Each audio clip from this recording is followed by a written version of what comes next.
We're thankful to Ananda, Keely, Anastasia, and Sultana for joining us virtually this afternoon, and to all of you for tuning in for this event. And without further ado, I'd like to introduce our panelists. First, Ananda Gabo is an interdisciplinary designer who's been exploring synthetic biology, manufacturing, food design, and community building for 10 years. Their current work focuses on their practice called critical crafting, which is a manifestation of producing objects through the nuances of craft by creating prototypes for speculative manufacturing. They're currently partnering with industry practitioners to imagine near future scenarios of prototyping. Ananda has been a community bio fellow at the 2019 MIT Media Lab, an Ada Lovelace Fellow at the Open Science Hardware Summit in 2020, and a judge for iGEM 2020. Keely Haftner is a Saskatchewanian Canadian artist based in the Netherlands, whose work deals with garbage as a material and a philosophical construct. Haftner's work has been exhibited internationally in the US, Canada, and Europe, in venues including MoCA Toronto, Shearing Sifting in Berlin, the Art Institute of Chicago. She received her BFA in 2011 from Mount Allison University and her MFA in 2016 from the School of the Art Institute of Chicago in Fiber and Material Studies. Haftner is a recipient of a Canada Council for the Arts Research and Creation Grant and a Hasse Kunstenaar with Stroom in the Netherlands. Anastasia Yatsek is a multidisciplinary artist, curator, and fashion designer. Her work explores mapping, a questioning of this medium, and a social pattern analysis. Born in Russia, Anastasia studied journalism at the Belgrade State University before transferring to the College of Design, Architecture, and Planning at the University of Cincinnati, where she graduated with a bachelor's degree in fine arts. She has been working as creative director and fashion designer for her clothing line, Textile House, where she uses different textiles and textile treatments to create a cohesive line for each season. She's currently based in San Francisco and collaborates with the creative community to question branding, consumerism, and sustainable production. And finally, last but not least, Sultana Zana is an artist interested in looking at the relationships between phenomena at different scales, including fine-grained observations of chaos and predictability, and life and emergence.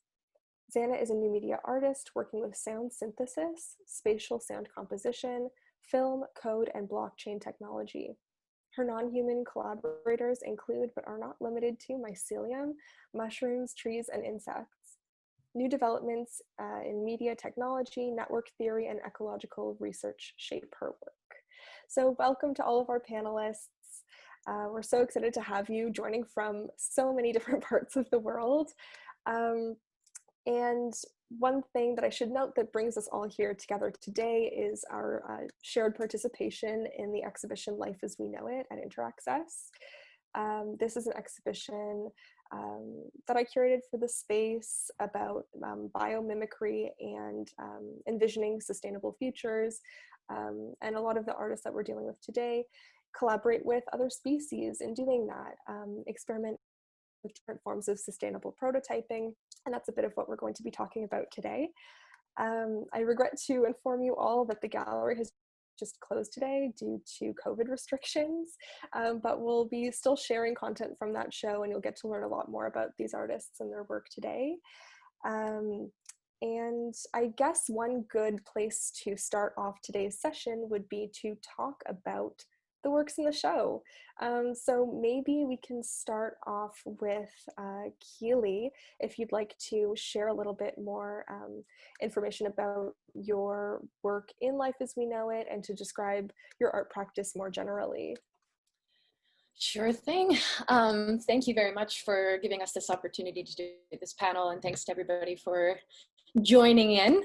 The work that I have at Interaccess Gallery is a work that I began in 2015 at the School of the Art Institute of Chicago called Decomposition. And it's a piece in which I was working with a material that I became very obsessed with called PLA, polylactic acid is the sort of molecular name, but ostensibly it's a sugar-based plastic. And eco makers, producers presume that, or at least tell us that it's compostable. So I became obsessed with this kind of weird, strange material that's really nicely at the intersection of nature and culture. It's kind of exists as plastic if it doesn't hit the right waste stream, which it most often does not. But it also is made from sugar. It's meant to compost. It has this organic feel. So what I began to do was make my own 3D printing filament with disposable cups that I had collected, made from this material, you know, smoothie bars, whatever, you can find it if you're looking for it. And I would wash these cups, dry them, shred them, extrude them into string, feed that string into a 3D printer, and then create these naturalistic forms. And the forms were created by scanning different objects in my Chicago neighborhood. So you can see there are maple seeds, and those are great because they only require tiny little bits of filament. There are eggshells, there are maple leaves, there are bones and sticks and just things that I found in my daily life. So the light table was an intervention that I chose because it did a really nice job of showing the architecture of the prints, which was interesting to me. And as I said, like all the colors on the cups, they produced this sort of strange effect where the prints kind of felt both natural and foreign at the same time, which really is what the material is as well. So that became an obsession for me. And then I updated the work for the exhibition at InterAccess by creating 4 new prints for it, which can kind of be seen. There's a seashell there off to the right. The shells are there because I moved to the Netherlands to join my husband when he got a job with the super major oil company Shell as an internal regulator. So he does environmental regulation, which was a complicated thing for us as environmental concerned individuals to do as a decision. And then on behalf of Megan, the curator, we chose some peanuts to represent things that she could find on the ground in Toronto. So, and then just to speak very briefly to my practice more in general, I work with garbage, as Megan mentioned, but basically I'm not limited by any sort of discipline. I kind of move around based on what the material demands and based on what the concept demands, and sometimes some sort of mix in between. So I'm pretty diverse within the way that I work, but usually it revolves around materials and objects and this question of where things fall on this alleged spectrum of nature culture binaries. So. Thanks, Keely. And I'm wondering, Sultana, if you might like to jump in and share a little bit more about your work as well in the show, and also, you know, your practice more generally and where that work kind of fits in. Yeah, sure. Thank you, Megan, for introducing me and for everybody for joining. It's really great to kind of be speaking to so many people. It's the highlight of my week, maybe longer.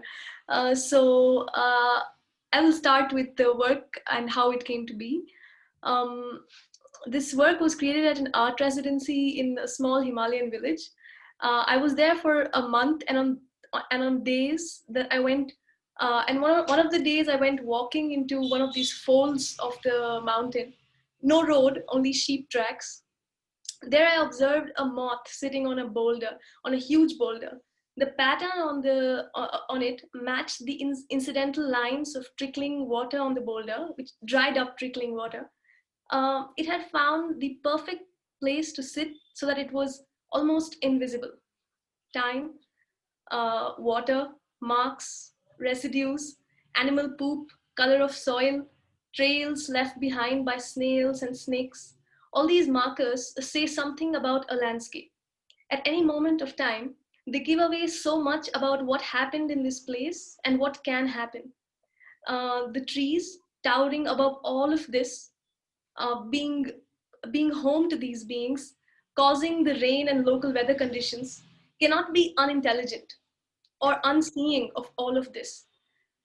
We are not just looking if we think that trees are sort of not intelligent, or maybe I just wanted to see what form of intelligence and how can we see it. And this is what the Earth Lab is sort of an idea which started at the same time at this residency, and this Earth Lab intends to do this, to observe the kind of intelligence trees have and also other, ecosystems have.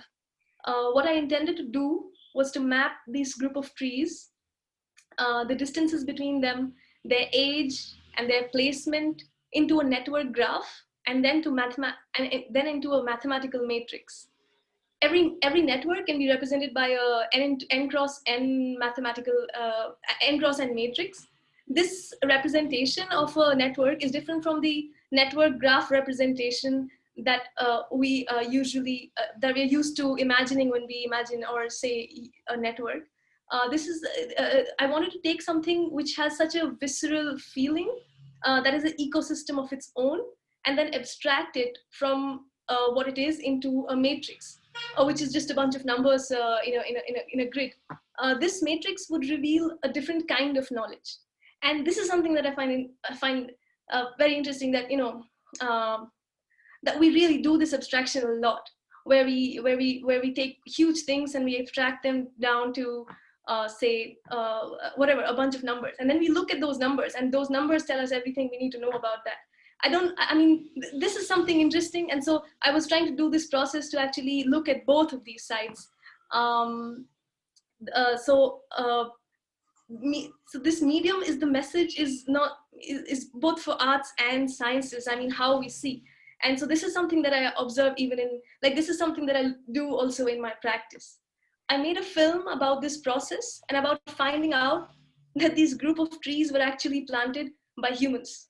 Thus the research on tree intelligence remains unfinished, but I found that these trees were planted by British, and not just the deodar that I was researching, but all the trees all around me, on all the hills, on all the mountains, I mean, in the vicinity.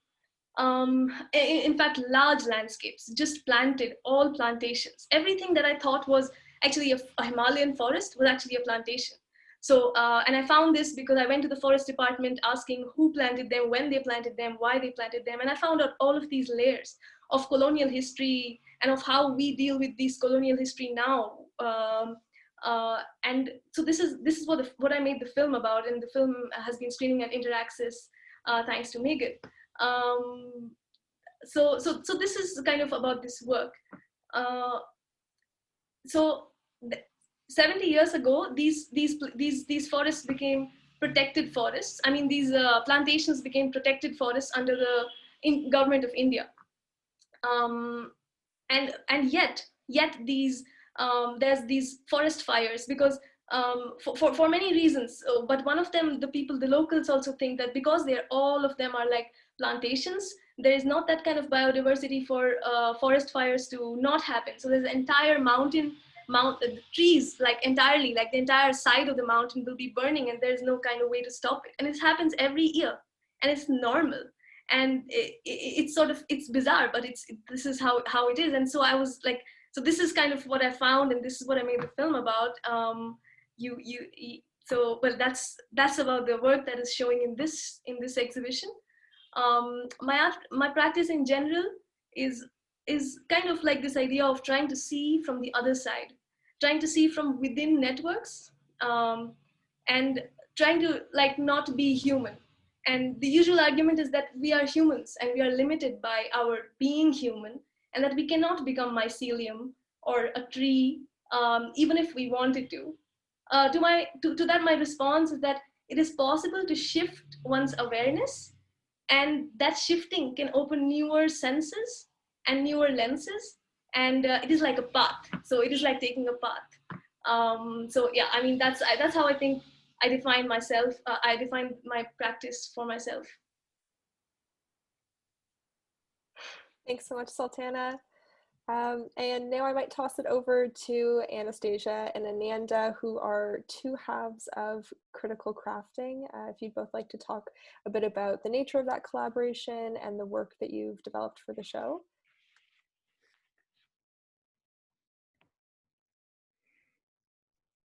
Hey everyone, thank you Megan for organizing this.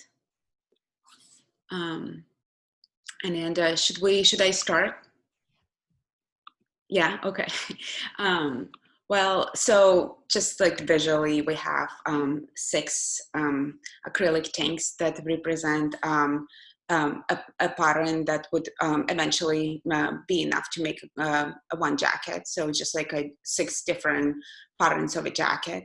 And then right next to it, we have a data visualization that we got from sending our kombucha sample to a lab, and then we got 16 sequencing results, and then we took that data to make this data visualization on top of the video of the bacteria. So this is what kind of visually we have, but what Ananda and I are trying to explore is that, you know, like I have a background in fashion design, and Ananda has a background in industrial design, and she and I we started talking about, like, you know, what's the life of like a single garment, like from like how is it being produced, and usually when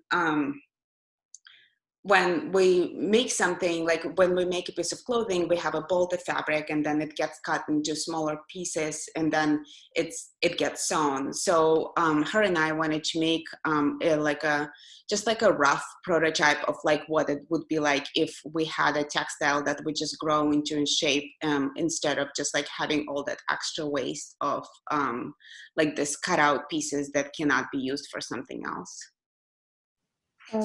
And the reason why we decided to use kombucha is because it's a very accessible biomaterial to do low fidelity prototyping with. So we approached it as if a designer were to use cardboard, for instance, to prototype something.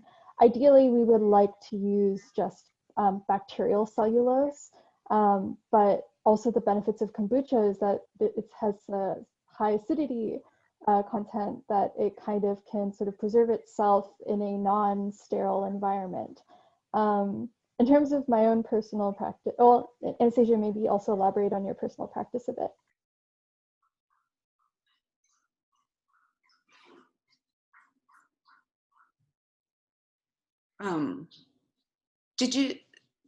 Are we talking about personal practice now? Oh, yeah, it says, and then just, yeah, and then describing our art practice more generally as well. Yeah, so I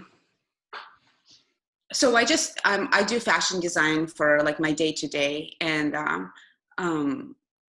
so that's kind of like where I kind of like mentioned that. So it's like kind of like what I do. And then for our art practices, that we're just Ananda and I are working on like various projects, collaborating with microorganisms, and not just like using kombucha, but we're also looking into doing microbial dyeing for textiles in the future, which I think would be really, I just like love getting that knowledge so I can implement that and combine that in my fashion practice, because I feel like right now they're kind of separated from each other.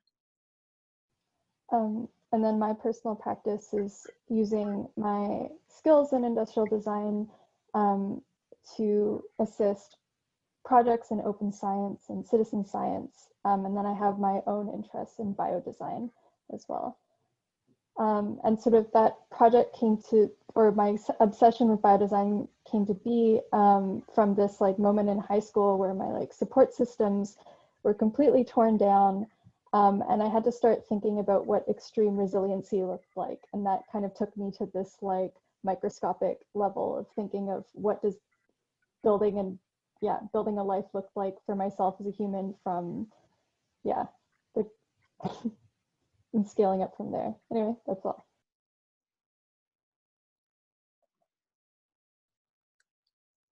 Thank you all so much. And I think one thing that kind of bridges all of our interests or kind of entry into this exhibition and getting to know one another has been through that divide between, or the perceived divide between the natural and the cultural, or the human and the non-human.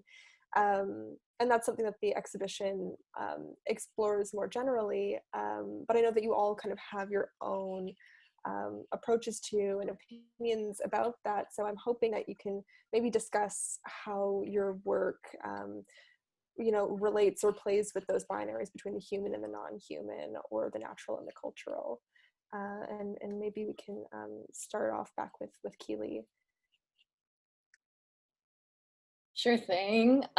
So yes, absolutely. That is definitely, for me, especially between the human and the non-human, maybe less specifically the sort of living, as we've discussed. I'm more interested in the non-living, non-human. But that said, I'm very interested in the cusp, where the cusp is, not in everything that I do, of course, but specifically in the project that I have at InterAccess, especially. And a good example of that, to kind of elaborate, would be to talk about another iteration of that same piece that happened, I guess it would have been in 2017, for an exhibition I had in Montreal, in which at Studio XX, I think they go by a different name now, but at the time, Studio XX, and I did a piece in which I 3D printed in the same practice from this PLA waste material, this sugar-based plastic, more of these leaves, hundreds of them, in fact. And for any of you nerdy types out there who might want to know about it, what was really fascinating for me about that leaf form in particular that made me quite obsessed is that in order to get a realistic leaf from a 3D print, I took a very hot print bed and I curled the leaf off the bed. So I made an incredibly thin print, actually. It was like 1 or 2 millimeters. And then when I took the palette knife and curled the print off the bed, it would make this organic kind of shape. So it really did mimic a leaf. So I was really interested in making it look as sort of convincing as possible, but still it's like a little ghostly, a little otherworldly. So the goal for me was to litter these pieces in public, which I did at Parc Jarry in Montreal. And what's interesting about that to me personally is that, as I said before, this material, this PLA plastic, is really like at that junction between the natural and the cultural, the synthetic and the organic, in that, like, legally, actually, it would be really hard to tell you where it would fall. And what I was actually really hoping for was that it was right by a police station. I really wanted to get a ticket for littering because I could probably take that to the highest court to try to decide whether I was actually littering or not. Because theoretically, if this material is doing what it's purported to do, it will decompose, but it also needs the ideal conditions, which it almost never has. I've actually tracked this material all the way to an industrial compost. I often collaborate with waste industry and do a lot of research and investigation in that realm. And when I went all the way to that point, I discovered that basically they don't accept this material because it can take years to decompose, and their timeline there is like days, when they need that turnover, that soil to go from, you know, organic matter to a saleable product, which is soil, in a timeline that's, you know, profitable. Like that's their what they're trying to do. That's literally their business. Makes perfect sense. But this material, it needs ideal conditions. It takes forever, and it also contaminates regular plastics when it hits the recycling stream. So it's kind of this weird, like, example of what one could say is like an effort in trying to improve the world that might be a little bit more greenwashy than practical. But that said, it's not, you know, you don't throw the baby out with the bathwater, but it is curious to me. It was very curious, this intersection. So that would be a really good example, that particular project, of where I was really needling at that line, and I would have loved for somebody to challenge me as to whether it was one or the other, because I don't have an answer for you, actually. A little follow-up, have you found anywhere that does actually do the composting for PLA? As of yet, no. And I've actually very recently went to an industrial compost plant here in the Netherlands for a different project, but I have yet to find a place that accepts it. Oh, well, I'll talk about this a little later, but I myself have been trying to figure out if I can create those industrial compost perfect settings in a sculptural form. So we can come to that at a later time, but so far, no. Personal experience. Good luck. Yeah, it seems like, yeah, you are on a one human mission to make that happen. Yeah. Maybe Sultana, would you like to respond to that same question about your work's relationship to the dualities between the human and the non-human, and the natural and the cultural? Sure, yeah. I found Keely's response very interesting and fun. Interesting thing. Okay, yeah. So since I work with non-human beings, non-human living things, sort of, I see underneath how everyday discovery of mine, there's like layers of human history, be it plastic or plantations disguised as forests, or hybrid fruits and seeds within the DNA of things. I mean, we've we've basically gone really all the way. You know, there's even even all around the planet, there is just a lot of plastic and waste floating around. So at every scale. So I don't know, how can we know what's natural anymore?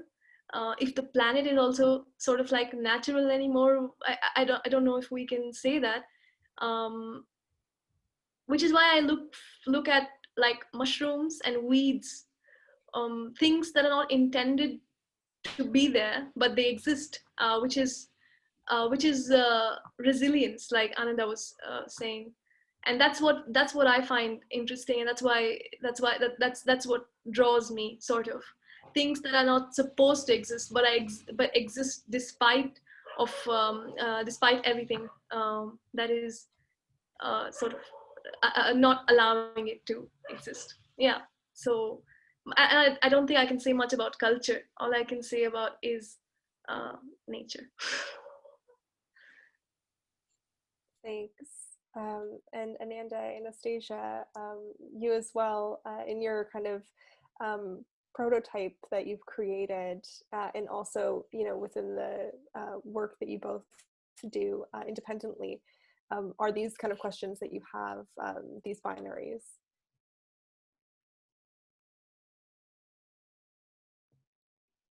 I'll go first. Well, I think, yeah, well, our whole concept is that we're trying to kind of merge the industrial process was like more of a kind of organic process. And so that's like basically what our work is about. And I think that like a lot of the time I just kind of like think about like, oh my gosh, like what went wrong with us? Like, why do we can't find a way to like exist in this like earth without like making so much damage? And because we're just like need like all this supply, and everyone is trying to work on efficiency to like keep up with that. And I think like kind of like right now we're just starting to introduce biodesign to kind of help to like offset kind of like the damage that we're doing. And when I do get like sad and like start questioning like, oh my gosh, like we're so behind and like we're kind of like we can't keep up, I actually I was like reading about like I was reading this book about like microorganisms and like the living species, and I just kind of realized that it took them like 3 billion years to create this amazing system of how not like to only like exist on this earth, but also support like all of the living organisms. So it just kind of gives me like, okay, we're just going to keep working and we're going to keep creating this like new ways of like how to merge the two. And that's all we can do. I don't think I have like a really clear answer, as most of my work tries to, like everyone else, like blur the lines between sort of human, non-human, natural, and cultural. I mean, the goal for the end of my life is to have to like live on a farm where I practice permaculture and industrial agriculture together. And so, but I think in terms of culture, I think it's important to explore these dualities and blurring as a creative, as a designer, as an artist, because it's a way that society can engage in the conversation about who has the control of like who has sort of like control over these industries that are already sort of like doing these. Sorry. I think the thing that artists and creatives do when they work with biodesign is make these concepts a lot more accessible so that we can start engaging in these conversations of like who gets to influence these microbial environments, and like who gets to play with the natural and unnatural. That's really all I have to say. I don't really have a straight answer. Well, that's great. I definitely think it's important to like have these conversations beyond a lab setting, you know, beyond an industry setting, and to do some of like the speculative work for sure. And I'm hoping that we can kind of look to focus on sustainability itself and what that means to us. And if sustainability is something that you're thinking about in your work, in your life, and Sultana, do you want to kind of start us off with that? Is sustainability something that you think about a lot?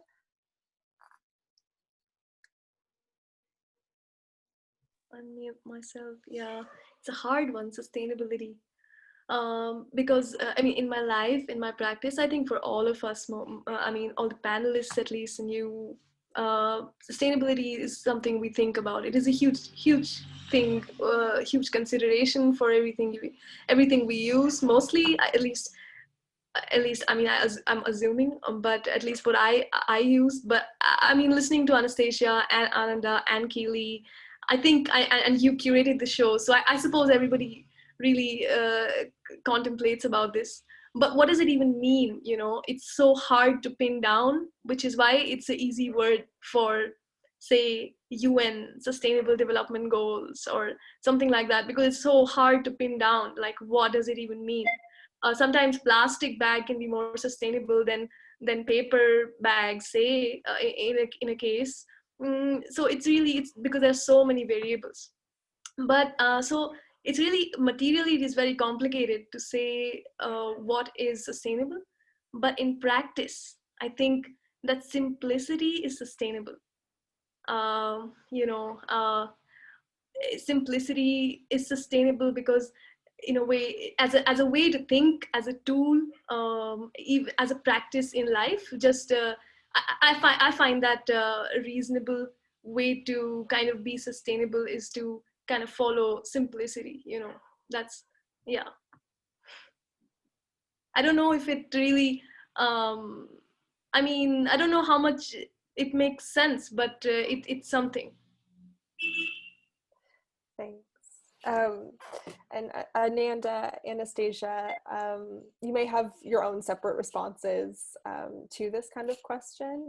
Ananda, maybe you want to start us off in your kind of relationship to sustainability in your practice. So after working as an industrial designer and going overseas and visiting factories and looking at supply chains and understanding how these factories need to keep up with consumer demand, I think it's impossible it's also hard to pinpoint and define, as Sultana was saying, but I think sustainability is impossible to achieve, like in my life. But I think that a thing that is really important that we can do is, if we look at an object, try to imagine the entire supply chain around it, not just from raw material to the object, but even tracing back to where the raw material comes from and the labor practices behind it. I mean, like right now we're talking on Zoom. Let's just take like a second to just like imagine the huge infrastructure it takes to like mine the raw materials for the computers and the servers, and like all of the infrastructure needed for having internet access. Like, where do all of those things come from? But yeah, I think just focusing on educating ourselves on imagining supply chains around us will lead to more sustainable practices and intentions and actions. But I think whatever true sustainability is, I think it's quite impossible to achieve. Well, I mean, just as a response to what Anna said, I think you're right when you say, and when you spoke of the supply chains and everything. It just kind of came to me. It's not something that I have seen, so it's not something that I would think of. And so, but then when you said that, you know, it's not possible to achieve it in your lifetime. It's not. I mean, it's impossible to even imagine having a goal like a global sustainable goal, but it's all I think it all has to happen at like a local and fractally expanding kind of way, you know, where there's that kind of movement. It cannot be top down this time around. So yeah, I guess, but it's possible to achieve it on your farm maybe. Yeah, cool. That's exactly what I was gonna say. Like anything that already has a pre-existing infrastructure is not sustainable. But if you, I feel like it's possible to kind of figure out how to do it on like a smaller scale in the farm. And I think that's why there's just like so much interest right now. There's a lot of talk about people wanting to have like this kind of like sustainable communities and go out and live in the woods. But obviously, everything Ananda says, we had many conversations about that. But I also wanted to say that thinking about it can get just really, really overwhelming, because it feels like we can just like can't keep up with all this stuff that keeps coming in. And I think that just like as a person and in my art practice, I just try to pick like 2 or 3 things that I'm like really, really willing to like explore and work on and just do my part that way. And then obviously try to make better choices for the planet. But also I just don't want to constantly feel like I need to punish myself if I don't know, like had to get the to-go cup for something, I don't know. But I just like, I feel like it's a balance, and I'm trying to do my part, but also I feel like it's just like important to stay calm and not get overwhelmed. Yeah, definitely localizing, choosing areas of focus can be helpful. Keely, I'm curious to hear your thoughts as well about sustainability and whether or not that's, yeah, a possible thing, or at what scale in your work. Well, first, I think we have to back the question up a little bit, because sustainability implies something. It implies we're sustaining something. What are we sustaining here? And for me, sustainability, as we talk about it, at least in the current political public, seems to be sustaining the global economic world order as it is, as we produce, as we consume everything, like not giving up too much or anything at all. And you know, when you have an infinite growth framework, you can't sustain that. It's literally by definition unsustainable. So you have to, for me, you have to back up the question. You have to begin by saying, what about our framework is not sustainable, which is a lot. And then how do we adjust those frameworks to suit a framework that is sustainable? And then I think it becomes a little bit more manageable. And there's, I guess, 2 things that I want to say about it. One is that I think these individual choices are really critical. I think of them as symbolically critical. When we look at them in terms of like how they contribute to a mass quota, a global quota, I think industry is going to outweigh us as consumers tenfold, probably. I don't have the statistics, but I know that it's way more than one could ever do in their individual activities day by day. That's not to relinquish responsibility. That's not to just say, you know, doesn't matter, throw it on the ground. But I think what we do as consumers and as individuals is we sort of make these symbolic choices, and they inspire other people, they inspire us, they make us conscientious, they can be meditative, they can be borderline religious, the way that people treat their recycling or their rituals in their daily life.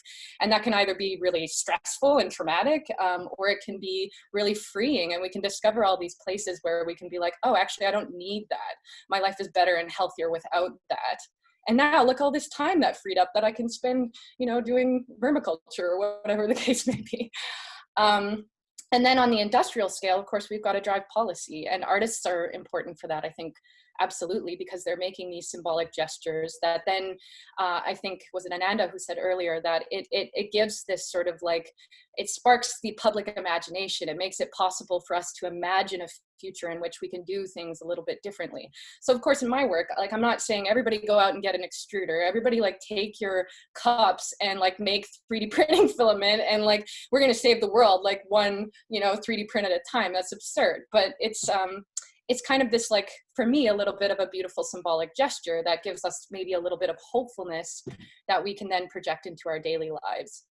For me as a personal individual, I don't separate much between myself as a citizen and an artist. I think those are one and the same, those identities. So what I'm always trying to do in my daily life, I'm always trying to do in my practice. And I'm trying to get toward a zero waste lifestyle, because that's my personal, you know, yoke and obsession. But of course, that's really quite impossible. So, you know, I think they say now, there's not 3 R's, there's 5 R's. The first is refuse, actually. Refuse the thing. Say, I don't want the swag, I don't want the plastic bag, refuse it. Like, don't give it to me. The second is reduce. Like, I don't need the extra stuff. What I have is great. Don't consume. And then the third is reuse, of course, which is great. You get your secondhand clothes and you use your cup until it breaks.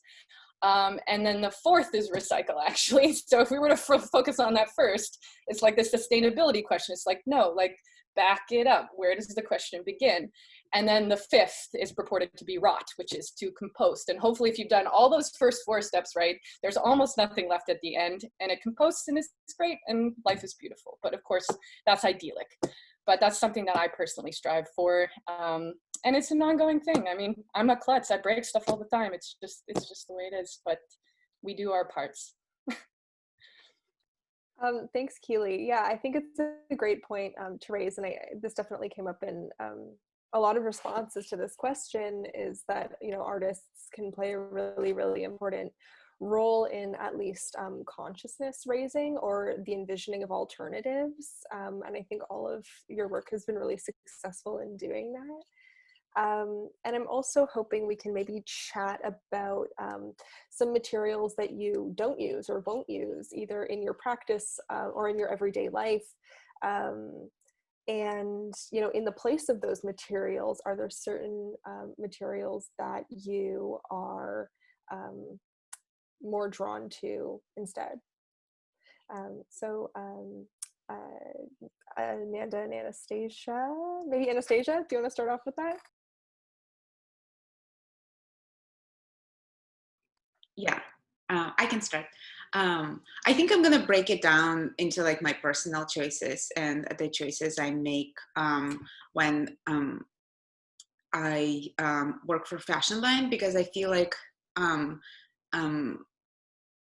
that's kind of, I don't know, that's just kind of like 2 separate things. I think like as a person, like my personal choices, I see this like like secondhand as like this kind of like its own sustainable matter, if it makes any sense. Like I feel like I just prefer to like opt out for like shopping secondhand because honestly, like I feel like when I think about like making, like I think it's a very difficult question, because I am actually like the person that adds to this world. So I feel like for me, like it has to be like something special that I like try to create, and like I want it to be here, versus just like kind of like thinking about like the business or like what it's like. I just like, I think it's like also like an expression of like it's hard, it's I think like emotionally like to like for me to like kind of like accept that I want to be a designer, which means that I will be bringing new things into this world, is that I have to like genuinely love them, and I have to think about that first, and then about it being financially sustainable.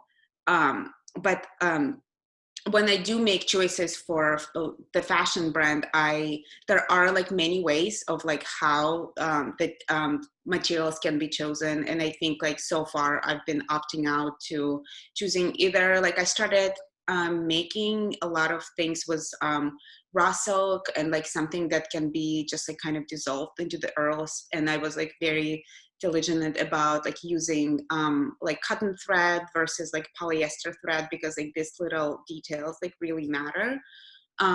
But right now it just like, I feel like honestly for me, I just felt like my choices when it came to kind of like making a little bit, like I think like there's only like one kind of like, it's really hard to create like a very diverse like visual kind of like I wasn't able to kind of like experiment as much as I wanted to when I was making new things, if I only chose to work with natural fibers. So like right now, I use a lot of the designer and fabric, which would eventually end up in the landfill if it didn't get used. So like, I think that's like my choice of like picking the kind of like a more of a kind of a sustainable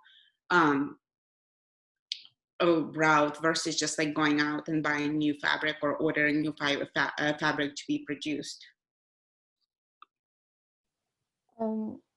Something that I really enjoyed about the critical crafting collaboration was the materials, the scope. So the acrylic was given to me by these engineers who ended up leaving for Shenzhen, and they were going to like throw out all of this beautiful acrylic in their lab. Otherwise, that's what created the vessels. But the SCOBY was sent in a small package in the mail from Anastasia to my place, and then I hyper locally produced these SCOBYs, or the biofilm, the kombucha biofilms. I think I would love to try to do more explorations and like hyper local material production. And then in my own personal life, I try not to buy anything. I usually, my clothes are from clothing swaps. I try to make as much as I can from scratch using ingredients from friends who have farms. And then in my interest in biodesign, labs use a lot of plastic consumables. And I think like if I'm in the process of setting up my own lab right now, dedicated lab, but I think I would like to switch over to exclusively glassware. I know that there's sort of like this sterility concern when you don't want to like contaminate various cultures or experiments, but I think the biomedical industry is terrible I mean, they tout that like they are the future and that like fermentation can like save resources and like help prevent the destruction of like natural environments, but lab work, like it consumes a lot of plastic, and it's a concern that a lot of community labs are focusing on right now, but I would like to see sort of more labs take responsibility for things like that. And that's all I have to say. Thanks so much. Yeah, that's a great point to think about this question in relation to, the context of fashion and textile production and also in the lab setting. So thank you both so much for that. And Sultana, do you want to chime in on this question as well? Are there materials that you won't use in your practice or everyday life, and what materials would you kind of prefer instead? Yeah, well, my practice is not very material heavy, so so mostly it's rotting wood I pick up from the streets. I mean I make it rot. I mean, I water it till it mushrooms. So and then I just look at it. It's like flowers.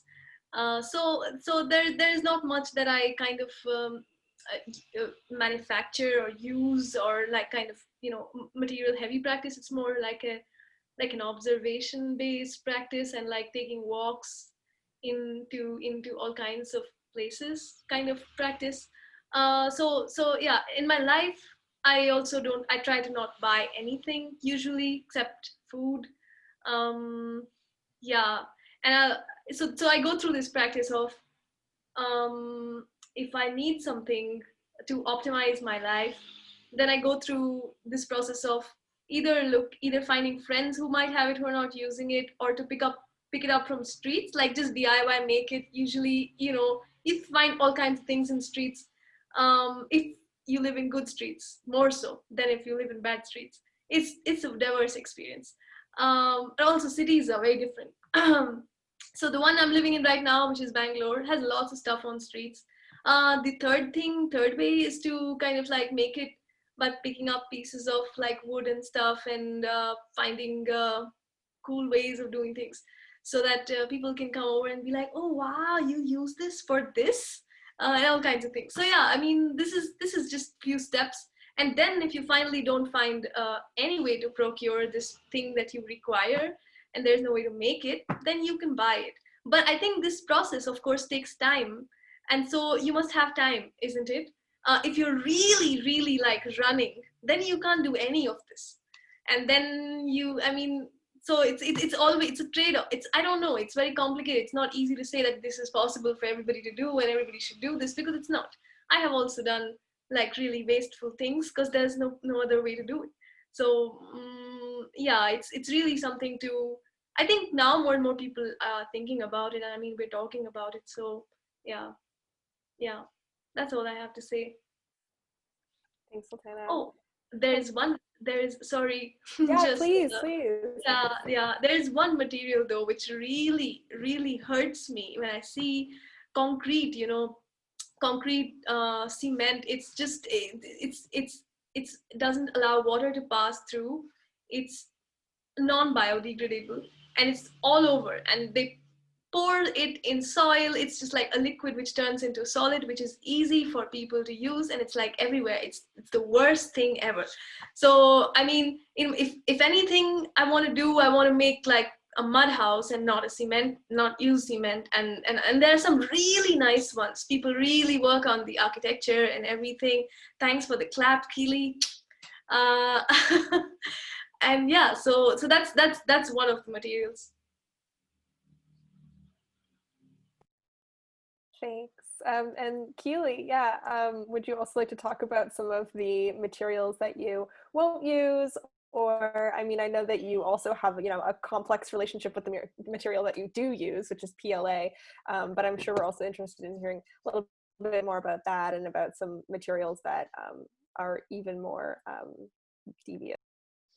Yeah, there's many devious materials out there for sure. Of course, I echo your sentiment about concrete. It's actually, for those nerds out there who are interested to know, it's the world's hugest, most enormous waste material by far. It's also something we're running out of because the world is running out of sand. And that might sound crazy to you, but it's only a very specific kind of sand that can be used in the production of concrete. And we are actually in infinite supply of it, and we are running out. So anyway, concrete aside, I actually do have a pretty long list of materials that I try to stay away from. Probably top of my list is polystyrene. Nasty, nasty stuff. So pervious, is that a word? It permeates the environment so much. It's got static properties. It's got benzene when it's released and heated.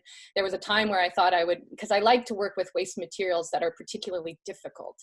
So there was some time in which my husband and I, he's an ecotoxicologist, and sometimes we collaborate. So we did some sort of symbolic collaborations using that material, but generally speaking, I try to stay away from it.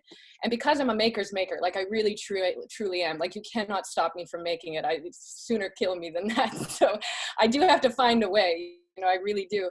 So for example, currently I'm at a residency at the European Ceramic Work Center, and I find that I would call these beautiful limitations, things that necessarily affect the aesthetic outcome of the work, because there's a financial limitation, there's a time limitation, there's a material limitation. And rather than fretting about this and like, my mind explodes, I let those things guide the work. And the work becomes really like specific and precise because of that, in ways that I can't predict. So for example, right now, I'm working with 2 waste toilets. I have a series called Sculptures from Other Sculptors' Sculptures, which is what it sounds like. I take the waste sculpture of a sculptor that I know, and I convert it into new sculpture. So it's sort of a collaboration both with the object and the previous maker. So I involve that history in the transformation. And I'm very obsessed with dramatic transformation. Like I want that experience to be like, it went from dirty toilet to like something you want to steal or lick. Like that's the moment. So all that said, I have 2 toilets, which were from a sculptor named Frances Whitehead, who was a mentor of mine in Chicago. And she made them at this same residency 20 years ago. So serendipitously, I ended up in the Netherlands, and I thought, wow, what a strange coincidence. And I had these toilets, I had brought them with me, which is another crazy CO2 journey, which we can talk about later. But here they are in the Netherlands. And so I applied to the European Ceramic Work Center, and that's what I'm doing there. I'm transforming them. So this is a very serendipitous way of trying to get to the point that the material itself is very hard. It's very difficult to transform. And one of the ways that I can do that is by crushing it down and refiring it with a little bit of clay. That's how recycling works, generally speaking. You take a little bit of used material and you add the minimal amount of virgin material and you produce a new object. So in this case, I have 40% toilet, 60% new clay. And I happen to be 3D printing it. And again, I think I'm cursed to 3D print forever, but it's actually going really well and I'm really enjoying it.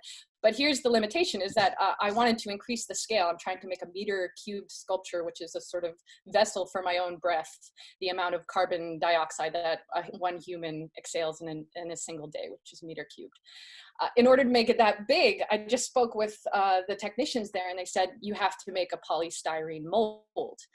And that for me is like, so that now I found a limitation, but that limitation is going to guide the work because now I'm like, okay, but can I 3D print this? Because 3D printing is actually like wasteless. It's besides, you know, we could talk about energy, but that's another question, but I can use sand as a mold and I can just like make it in parts and assemble it. So now I'm trying to make a meter cube sculpture using a 3D printer with a bed size about yay. And, you know, we'll see what happens, but like, it's an interesting challenge that's based on this limitation. This is a material I do not want to use. I also have a limited amount of waste toilet to work with, and lo and behold, something will happen and it'll be very unique to those limitations. But yeah, anyway, I digress. I could talk about materials for a long time. I'll just quickly go through a list of things that I don't mess with. I try to stay away from most adhesives because they're gnarly, but sometimes I have to. I try to stay away from, you know, acrylic, plexi, or if I have to get it, I do what these folks do and I get it secondhand or I get recycled PMMA. I try to stay away from packing tape. I've converted to just cardboard and cardboard tape, which is great. And I can, you know, infinitely recycle it myself or send it off to a recycling plant when I'm finished. Same concerns about synthetic fabrics. I'm trying to transition into cottons because then when I wear my clothes out, I can literally make paper from them, which is rad. But you know, yeah, you come up with limitations. There's things that I just have to do, but secondhand is always best, and time is necessary, and privilege, which I have a fair bit of compared to most of the world. So there we go. Thanks, Keely. Yeah, thank you for sharing some of these, you know, materials that you have experience working with. And I'm hoping we can maybe pivot a little bit toward particularly the living materials that you work with. So are there certain living species that you collaborate with? And if so, which species and why? Like, what's the nature of that collaboration? What's drawn you to work with the species that you do? Maybe we can start off with Ananda and Anastasia. Ananda, do you want to start? Let us skip then. Sure. Sultana, do you want to dive in?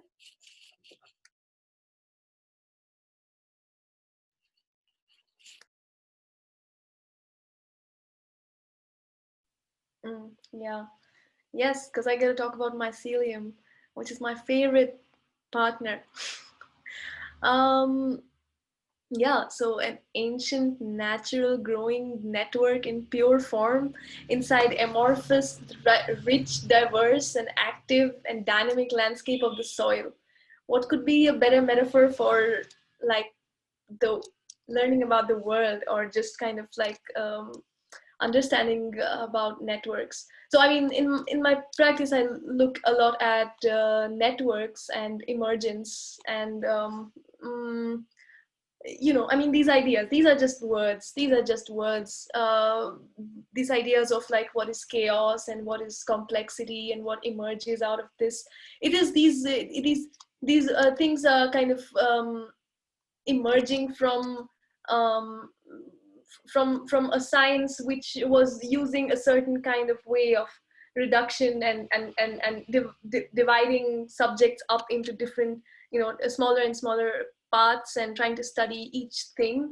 But then we see that, hey, look at these swarm of birds and look at these swarms. How are they even doing what they're doing? We don't understand anything. We used to, so this is like really a reversal of, you know, kind of trying to see from a different from a different sort of way. And so that's why I'm interested in looking at networks, because it is at the intersection of what we as humans kind of are so close to, because I mean, there's social networks and we think a lot about it and we say, hey, grow your network, and hey, all kinds of things, and you know, I'm a part of this network and all of that stuff. And well, if you are part of some cool network, then it changes your life and stuff like that, you know, if you're part of a family or some blood network or all kinds of things. So we're really close to, we really have this way of being within the fabric of human networks.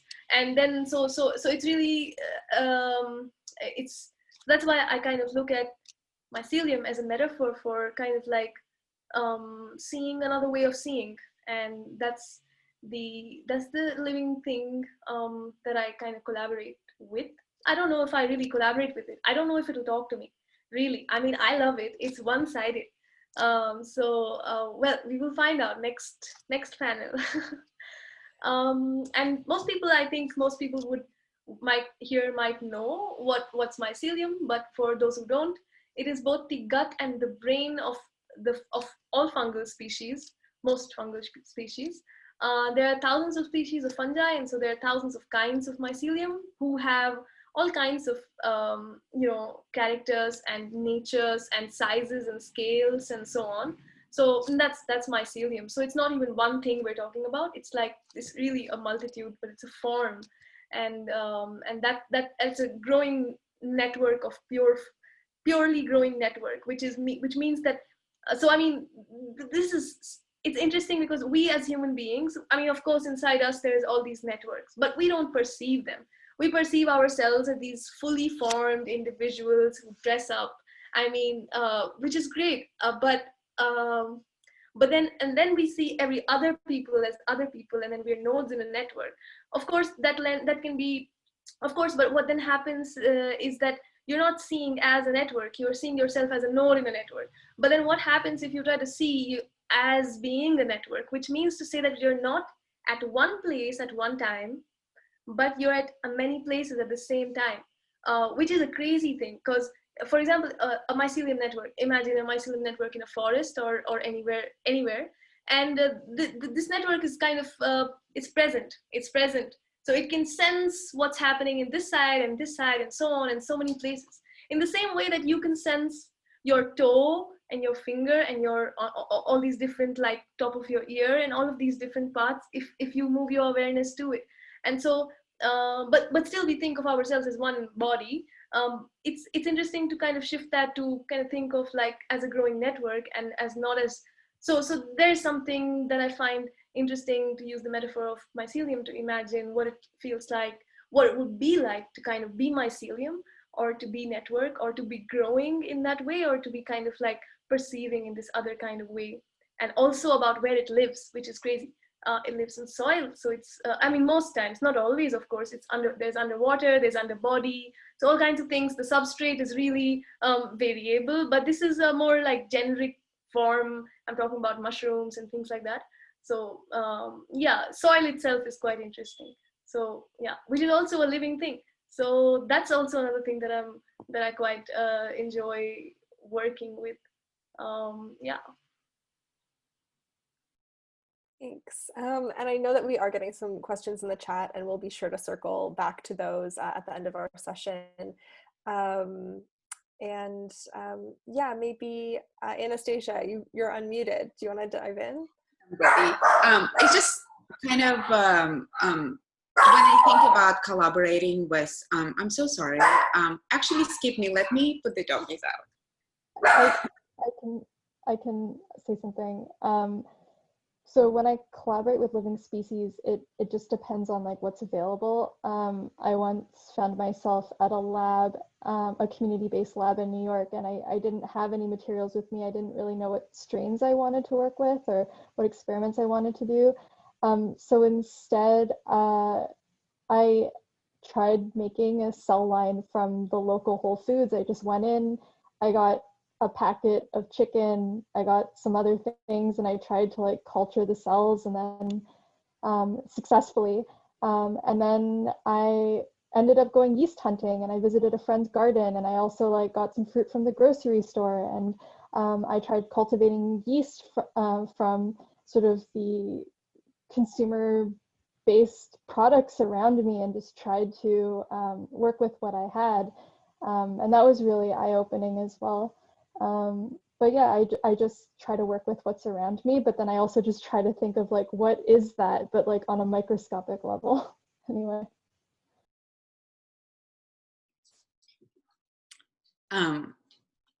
I think I have such a kind of I think within like the last couple of months and like the year of like since I started working with Ananda, my relationship with microbes especially has changed so much, because it used to be something very domestic, just like collaborating with you know, microbes, like making bread, like having like making yeast for the bread, or like making kombucha, and it was very kind of domestic experience. It wasn't anything I would say kind of like that I would consider like a collaborating in the sense of like making artwork or anything like that.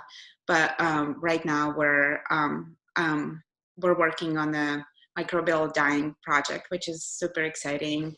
And also, like, I've been learning all these books and trying to learn like as much as I could, because I feel like coming from fashion background is just like something that I never like had to explore. And like after like graduating high school, it's not that I was like, I never had to like study biology or like brush up on my chemistry. And now that I'm reading about everything, and I'm just like, oh my gosh, like we're actually like microbes, and I go way back. Like they're inside of me since I am like, since I was born. So it's just kind of like an interesting relationship. And it's just very exciting to like kind of learn as much as I could, and like learn what it does and how we can collaborate in the future.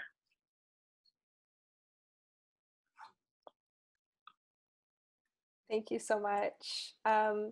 And Keely, do you want to maybe talk about any of your experiences with other species? I know your work in Life as We Know It is not a living artwork and hasn't involved the same degree of like collaborating with living species, but is this something you've kind of dealt with at all in your practice? Somewhat. I also want to take note that like it seems like the creatures in everybody's faces know that we're talking about non-human things that are like poking their heads up.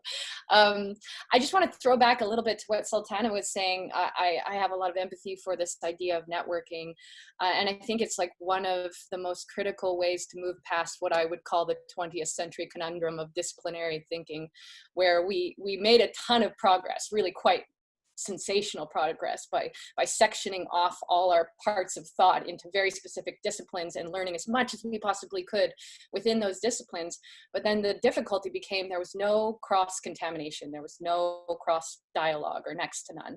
And the 21st century conundrum is now, how do we start talking to each other again? How do we start networking again? How do we become ecosystems again and understand that we're part of this larger system that actually like we need to take care of because it takes care of us. And you can make that metaphor apply to almost anything, be it education, be it racial relations, be it colonialism, be it in the environment.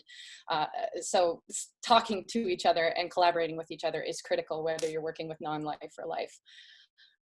For my personal practice, it's kind of interesting. When you think about collaboration, there's some implicit things going on there. One is consent, which is really difficult to get from a non-living thing or from a thing that is non-verbal. So that's kind of difficult, and it becomes really symbolic and metaphorical in a hurry, which is fine. So to say that I collaborate would be a little grandiose, but that's not to say that I don't try. And so one work that comes to mind, I guess, is a work from, I think, probably back in 2013, another collaboration between my partner and I, where we sort of made an intervention. He was working in a lab at the time, and they had rainbow trout specimens that they used for testing. It's very typical. They actually tend to act like humans in a way that is really helpful, similar to rats, I So you can expose them to toxins and learn how that would work in the human body without killing humans. But of course you end up killing fish. So there's a lot of like tricky stuff going on in that territory. So he and I were curious to do a sort of symbolic intervention with these, what they call decommissioned rainbow trout. And that has its own conversation that could be had about that terminology. But it basically means that they've been exposed to toxins, they were going to be put down. So in that moment of transition, before that took place, Dave and I kind of slid in and we made this video where we sprinkled glitter into the fish tank along with fish food, and in just a very quiet, somewhat beautiful film, we just watched them eating glitter. And now later on, more recently, I have done that work with my own body in a piece called Glitter Bottle, which I believe was from 2019. I drank an entire bottle of glitter water. It's really hard to watch, quite disgusting to experience, but I didn't do to them anything that I wouldn't do to myself, to say, but it was really difficult because it's knowing what happened to these fish after that performance. It was like incredibly heavy, really emotional for me. But I was really interested back then. The conversations about microplastics in water were not being had in the same way that they are now. And my husband reading a lot of primary papers, we were really concerned. So we were interested in this idea, this symbolic idea, like, could you evolve to eat plastic? Like, could we find a way to like sort of move on by like consuming it? And it was just a symbolic question, but it led to this sort of like pretty video. So that's a weird collaboration. And I guess the only way that you could say that it's collaborative is maybe in the same way that you would say love is collaborative, and that you're working with a partner to get what you need, and hopefully they're getting what they need as well. And if that relationship isn't toxic, then everybody's happy. But I can't say that it wasn't toxic for the fish, but it was just an intervention. So, and then I did see this question pop up in a side note where people were asking about different composting technologies, whether I was aware of them or not, and whether I'd tried them. I have not yet tried that, but it would be a nice segue to speak about my own personal attempt. That exhibition that Megan mentioned at Schering Stiftung in Berlin, that was done to create a piece called Black Box. A black box, of course, being this scientific vessel which you can't see into, and therefore you don't know how things happen inside of it. But I basically created a Hans Haacke-esque cube. For those of you who know the conceptual artists, it's just this like, it's called Condensation Cube. It's just a cube of glass that had water inside of it. But I created my own version of that, where I had an industrial compost inside of this cube, where I had these Voronoi spheres that I had 3D printed in PLA, and I tried to create the perfect conditions for them to decompose during the exhibition period. I was not successful. I still am working to do that, but in that case, I was collaborating in a certain, to a certain degree with bacteria, trying to make that take place. But we had another partner who showed up in the collaboration, fungi, who was fighting us on our efforts. So there was that. There was temperature. So I still have a pipe dream of having that collaboration work out. But yeah, largely speaking, I'm working with the non-living. Great. And I'm curious too to hear about, you know, some of the potential challenges that come with doing that. Working with, you know, the processes of decomposition, working with, you know, other species that, yeah, you can't communicate with in the same way as you would between human collaborators.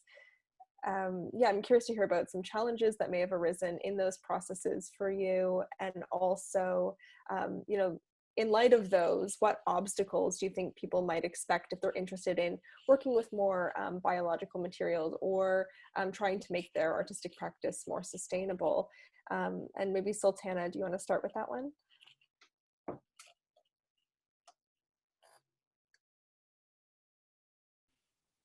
Maybe we can come back to me. Sure thing, yeah, I'll give you a moment. Anastasia, do you want to start? Because we just had an email from you a couple of weeks ago, like, hey guys, you have mold in your tanks.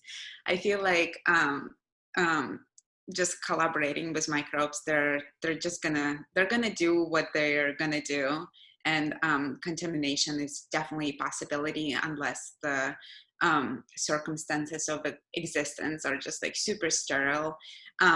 I personally think it's really, really beautiful process. I love thinking of it as a relationship as well, where you kind of accept that they have their own way of being, and you have to kind of like, you know, do that flow. But I think another thing that I think of about, like, not necessarily about like collaborating, but about the accessibility of this whole process, because right now it's kind of unless like I mean, and that's a part of why Ananda and I chose to work with kombucha, because it's pretty accessible. But when we go out to do anything else, I feel like the resources are kind of still kind of sparse. So we're I think like our goal was, Ananda and I, is to publish our like whole process as an open source, and kind of like just keep working on a lot of these projects to be kind of like an educational experience as well, because I feel like a lot of people get intimidated just like when they're just coming in as a beginner and trying to learn, because yeah, it's expensive, it's not accessible, and it's kind of hidden. So like these are the things that are challenging as well. Yeah, Ananda, do you have anything else to? Oh, great. Oh. Go ahead. And for like artists who are sort of developing a biodesign interest right now, or interest in bioart, something that isn't really talked about, but I've noticed through my journey, is having a interest and a general foundation of like an understanding of chemistry is really important.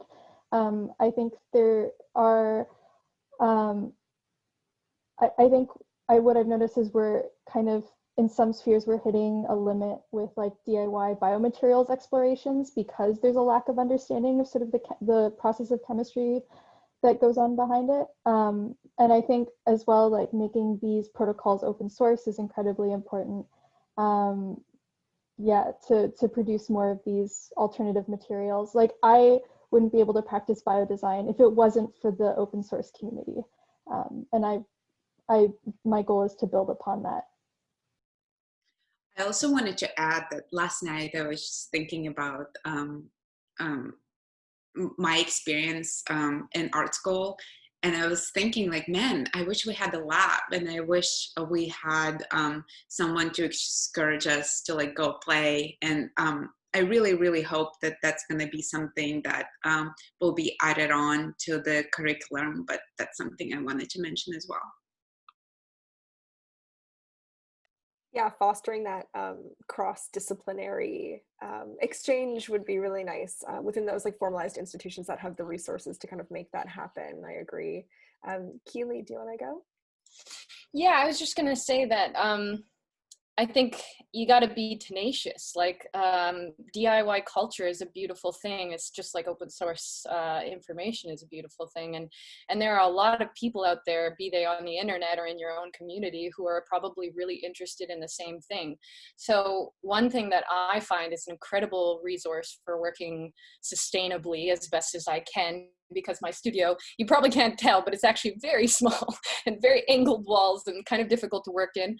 So I can't do everything here. And I'm a dealer of trades, a master of none. Like I work with so many different processes, and it would not be possible and not even practical for me to try to bring all of these into my own personal space and have a one-stop shop for everything. So outsource that. Go to a makerspace where they might have a CNC and a 3D printer and a wood shop and a metal shop and a ceramic little, kiln or whatever the case may be. And like, if it's not all in one spot, like just go where you need to go when you need it. I'm going to be using a paper making studio in the new year. I'm using a ceramic studio now. And, of course, you need money and time for all of these things. That's a given. But some of them are quite cheap. I mean, my local makerspace is like €25 a month. And like, that's less than a gym membership. And I'm so happy to support them even when I'm not using the space. So I think there's ways that you can gain access to those things and videos, online videos. Like I use a lot of like craft processes, actually. I go for high and low and everything in between. So for example, I work with my own waste paintings because I used to be a painter, and then I had all of these paintings from my undergrad that didn't represent my work anymore, but I try to have a zero waste practice. So what do I do with all of these things? And it took a lot of experimentation, but I ended up weaving them together using this really simple DIY tutorial on some sort of basket weaving that I found on YouTube, and it worked great. And now I have a whole series and expanding off branches of series coming out of that one process that somebody shared, some beautiful older lady who gave me like this great knowledge. So yeah, reach out, go find your local spaces, find your online spaces. Sultana.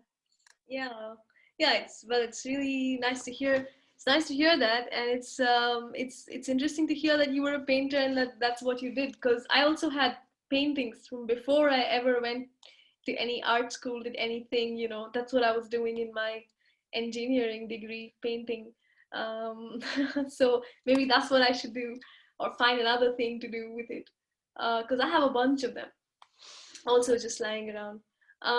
Okay, so what am I? You can send them my way, Sultana. I'll weave them into something nice.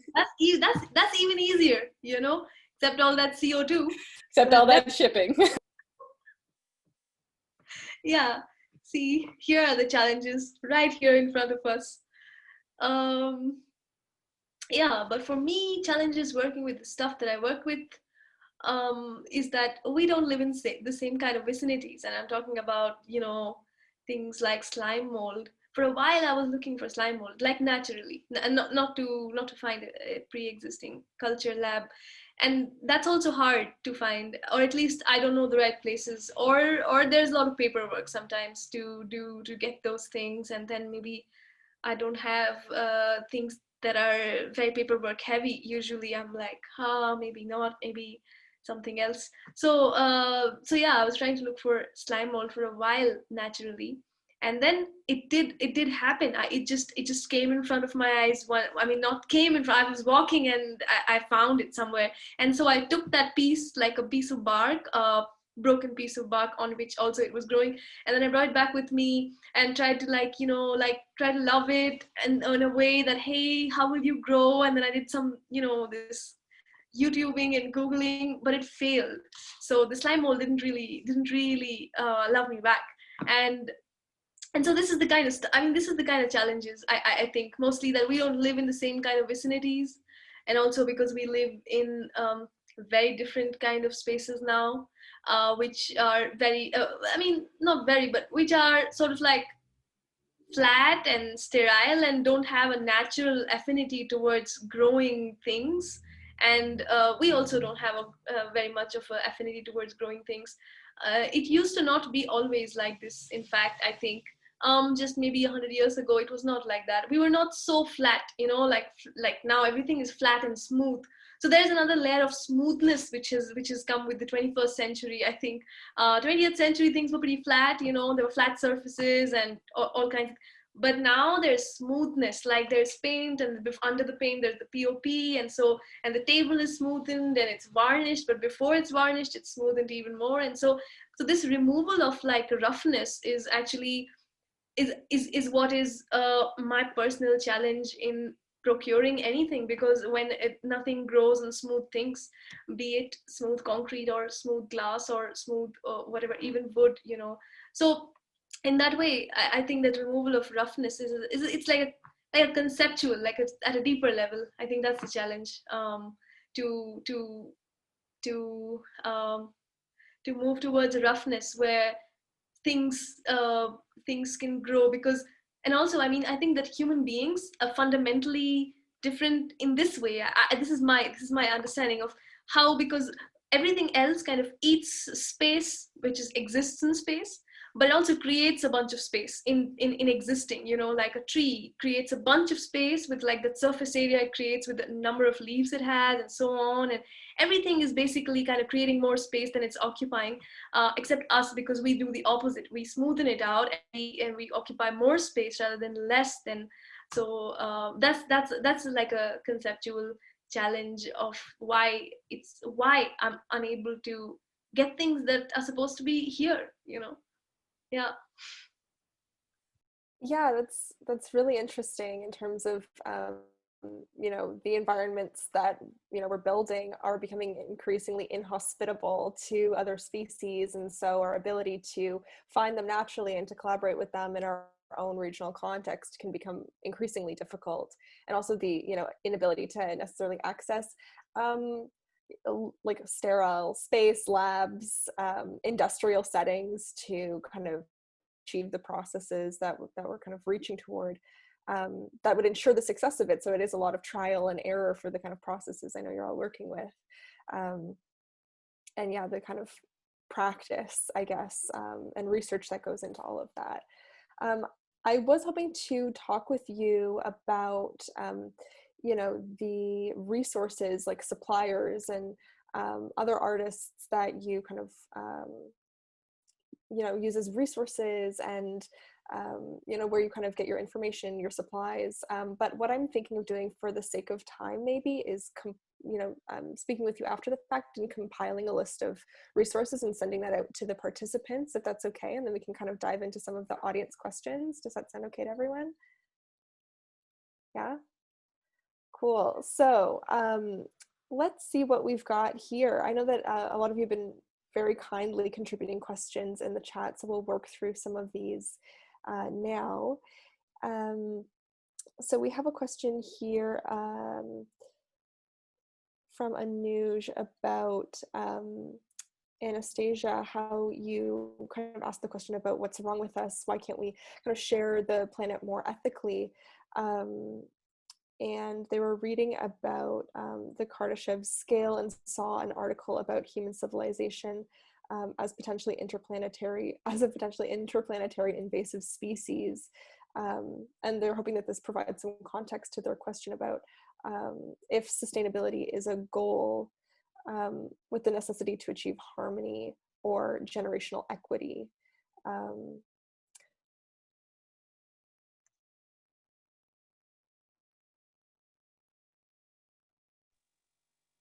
Wow.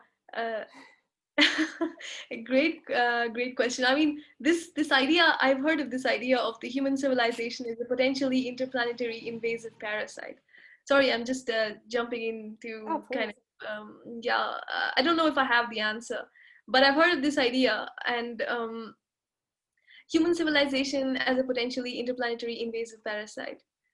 Well, I feel about this that that what if half of us don't consent to be this this gang going to the Mars, and what if we try to kind of build a more sustainable, kind of like go to Ananda's permaculture farm and be like, hey, we don't want to do that. So I don't know, I find it really I don't know. It's a really complicated thing when someone just kind of theorizes on the basis of everybody else in the species, everybody else, 7 billion other people, and says that, hey, this because this is what we are and this is a theory. It's great. I mean, it's a great theory, but I don't know. Yeah, how does that sound? And I think also, like, even two dogs don't agree with each other at all points of time. So how do we think that we can kind of have this sort of an idea? But the question is for Anastasia, maybe, so I give it over to you, the hard part.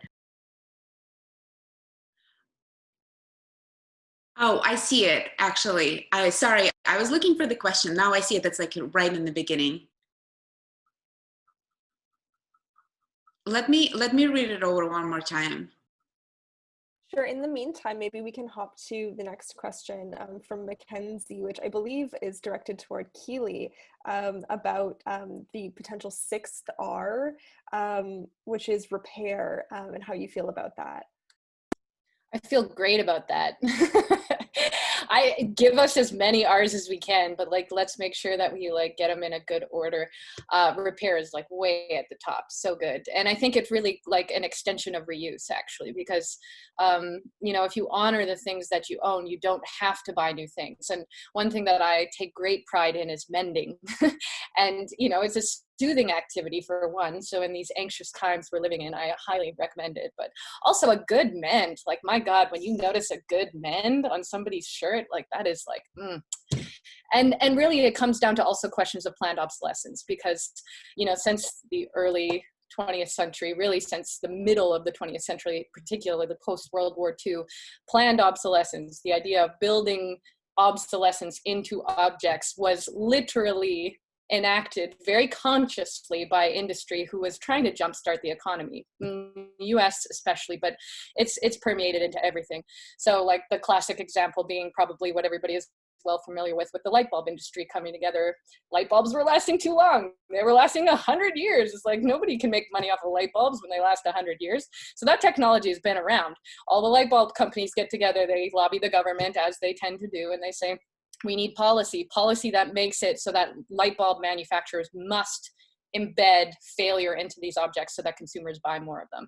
And that has just become, you know, something that we live with. And it's so funny to me, like you use your umbrella, your shitty umbrella, and it just falls apart. And then you say, oh, damn, they make these things like junk, and you toss it out and you buy another one.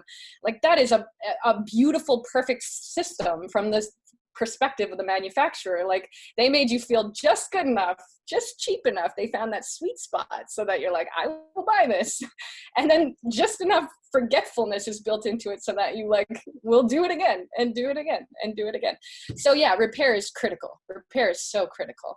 I think the ones that I'm working with were from this book called Zero Waste. I can't remember the author's name, but she's the one who first expanded it to 5 R's, but I say yes, 6, let's do it. Thanks. Panelists, is it okay if we stick around for a few more minutes? Does anyone desperately need to head out? No, we're okay. Thank you so much. Anastasia, I'm wondering if you'd like to address the previous question. Thanks so much for this question, because honestly, I never thought about this in like this particular way. I think I always thought that my ideal, like what ideally how I see sustainability is achieving harmony and having like zero carbon footprint. But I think like when it comes to relation to like the other civilization, that's something that I honestly have to explore. And I'm very thankful for the question, but I don't know if I'm like equipped to address this correctly just yet. Something to think about for sure. Yeah. Yeah. We have a question here for Sultana. Mycelium itself collaborates with many other species symbiotically. Do you think of yourself, therefore, as collaborating with all of its collaborators, like ants, for instance? Let me read the question again. Where? Ta-da. It's from Radio Free Terry at 108. Mycelium collaborates with many other species. Do you think of yourself as collaborating with those species that mycelium also collaborates with?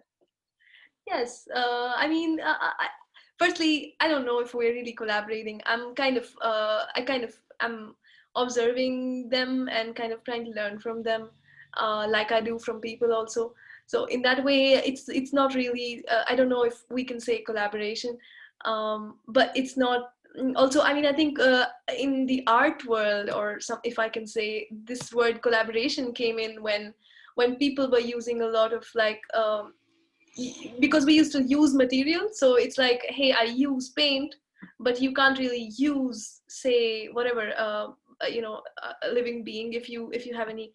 I mean, in a way, and that's where this kind of terminology really came in when we started saying that, hey, the material is as much collaborating, or as much giving, as much what's that word, contributing to the work as yourself. So be it any material, even paint, and so that's where this terminology comes in. And so there's sort of like in this way 2 meanings of this. So I don't know if I'm really collaborating, but I would like to imagine myself as collaborating with all of those, because yes, why not? And I do think that it's a part, because when everything becomes an ecosystem if it's there long enough, growing and becoming more and more diverse. So all of my mushrooms get like snails on them, and then lizards on them, and then eventually some other kind of insects show up, and then the wood bark really decomposes and becomes like spacious, and then there are other these other sound making insects which kind of live inside these come in. Sometimes fireflies have also made their homes inside these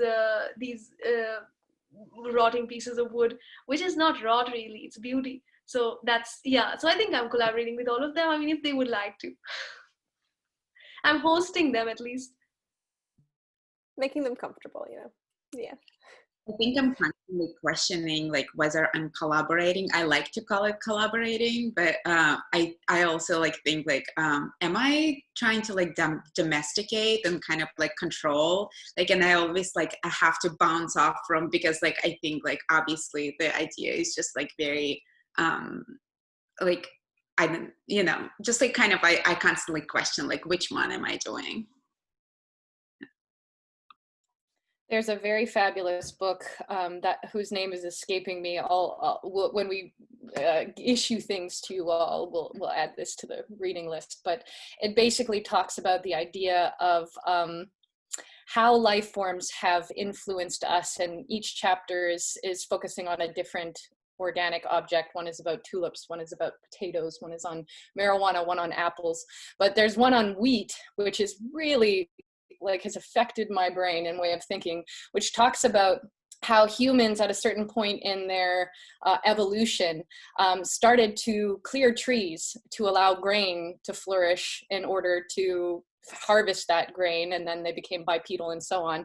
And this book kind of purports that this was very much the intention of the grain. They made themselves nice and fat and lovely on their tips so that we would eat them, so that they would have this space made in order for them to flourish.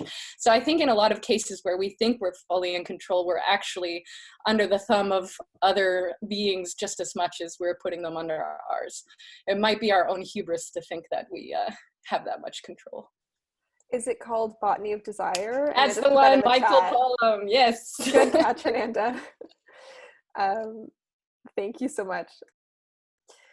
So I do have one last question for our panelists before we wrap up the session. I know we're already a little over time, and that is, what else are you working on, and where can we kind of follow along with you? We will include some links as well, as we're circulating the materials to everyone who's registered for today's session, but just to give everyone a little bit of a preview, and I'm wondering, Keely, if you'd like to start us off.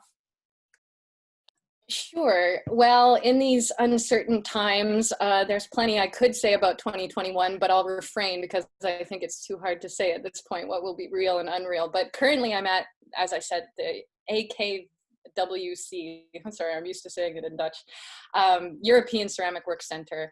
So if you're curious about my work, they're converting toilets into new objects that contain human exhaled CO2, then you can follow me on Instagram. That's where I'm the most active, at Keely Haftner. Not simple to spell, but maybe simple to remember. Also my website, I generally keep it pretty up to date. And if you really want to be on top of up and coming news, then you can follow my newsletter via the website. I send out, you know, about 4 MailChimps a year. And those are probably the most, useful ways to follow. Thanks so much. Ananda, do you have anything you'd like to plug? Yes, I'm holding a workshop virtually on December 7th with Daniel's Launchpad at 5 p.m. called How to Get Started with Biomaterials. Basically, what does it mean to start your own lab? And what does it mean as a small-scale designer to incorporate biomaterials into your practice?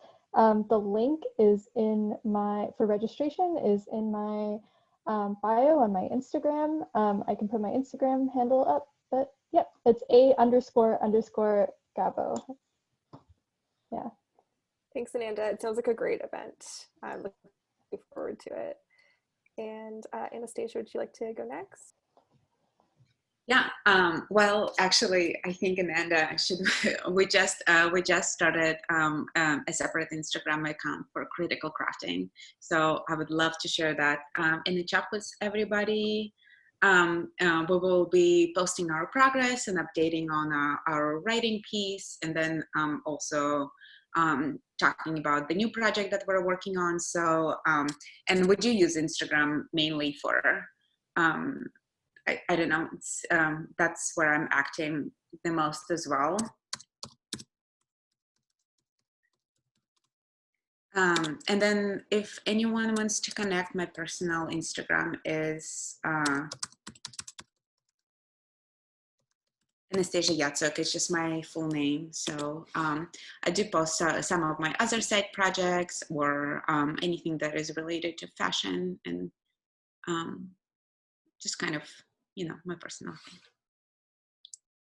Thank you so much, Anastasia. And Sultana, where can people follow along with what it is that you're up to? Yeah, there's a subscribe button on my website, which you can put in your email and then also mails, hopefully, and consistently. I'm not so active on Instagram. I do have an Instagram account, but I can't really vouch for it. I have my website, which I keep updated, and you will get links when we send things, and I could also just kind of put it here. I recently, for a long time, because of COVID, it got extended. So I did this.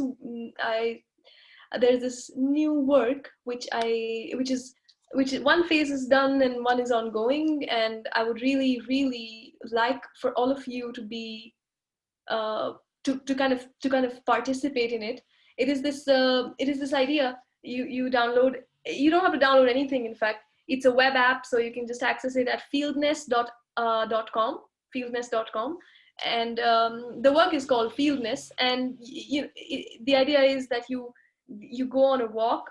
Whenever you go on a walk, you mark a place that you that helps you, that you like, or whatever, a tree, a non-human being, a thing, a mushroom, whatever it is, and that becomes a part of a database, which is the beginning of this larger project and idea, with kind of trying to tokenize all of these things to crypto assets, and then having real value. So I mean, this is still lots in figuring out right now. So it's like an upcoming work in terms of crypto, but the whole other part, the database part, is totally ready. So people are really marking places all over the world. Not really India, right now, all over India, and also some places where I know friends, where I have friends. So it would be really great if all of you, because everybody seems to be from all over the place. So like after this, maybe I hope all of you will do at least one seed. So these are called seeds. You know, you can plant seeds, but it's like online. It's not real seeds. It's online dots. You know, whatever. It's an experiment with kind of looking at value and what is really valuable. So it's something there. Yeah, you'll know all about it when you kind of visit the website and so on. So thank you so much. Thank you. Yeah, that's a really great addition, I think, to walks, which I'm sure is like one of the few outings that we can all kind of enjoy these days. So yeah, what a great time for this project. Yeah, I only think there is just one downside, which is that it's slow, and you don't want to stop on a walk and stare on a screen, which is my only problem with it. So we're trying to fix it. Like it has to be faster. That's all, optimized. So yeah, but it's ongoing, and I really hope that all of you will really kind of do something there, participate. Thank you so much, everybody, for sticking around for pretty long. Yes, thank you. Thank you. Can I please add that Ananda and I are actually looking for collaborators for our microbial dyeing project, and I just wanted to mention that if anyone is interested in participating, I just want to put a website out there and you guys can submit, send us an email. Great, and again, I will circulate all of these materials from the chat and beyond over email, so you'll have a whole nice list of resources that you can refer to after the session. Thank you so much, Megan. And with all of that, thank you all. Thank you, Keely and Ananda, Anastasia, and Sultana so much for having this conversation with me. It's been so nice getting more FaceTime with you. It's been fantastic working on Life as We Know It with you as well. And it's nice to get this time to share space together and to learn even more about the great work that you're all doing. And thank you to our audience for joining us for this session. I hope you learned something. I hope that it sparked some kind of critical inquiry into the ways that we live, the ways that we make our work. And yeah, so thank you. Have a great day, and thanks again.